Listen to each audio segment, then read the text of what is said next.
রাজশাহী শহর রাত বাড়ছে, পকেটে সীমিত টাকা, মাত্র 500 থেকে 1000 টাকা। আজকে রাতটা কাটাবেন কোথায়? নতুন শহর, অচেনা রাস্তা, হোটেলের সাইনবোর্ডগুলো দেখলেই মনে হয় এইটা বুঝি আমার বাজেটের বাইরে। কিন্তু রাজশাহী সিটিতে এখনো আছে ভরসার কিছু জায়গা।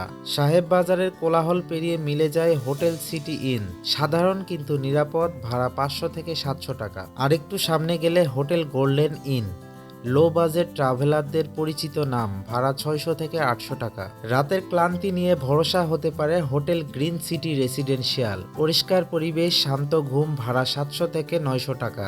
বাস বা ট্রেন মিস হলে স্টেশনের কাছেই আছে হোটেল পদ্মার রেসিডেন্সিয়াল, ভাড়া 600 থেকে 1000 টাকা। আর একদম কম খরচে শেষ ভরসা হোটেল রাজশাহী রেসিডেন্সিয়াল, ভাড়া 500 থেকে 800 টাকা। ভ্রমণ মানে বড় হোটেল না, ভ্রমণ মানে নিজের মতো করে টিকে থাকা। ভিডিওটি সেভ করুন আর এমন বাস্তব ট্রাভেল গল্প পেতে ফলো করুন ঘুরে বেড়াই বিডিকে।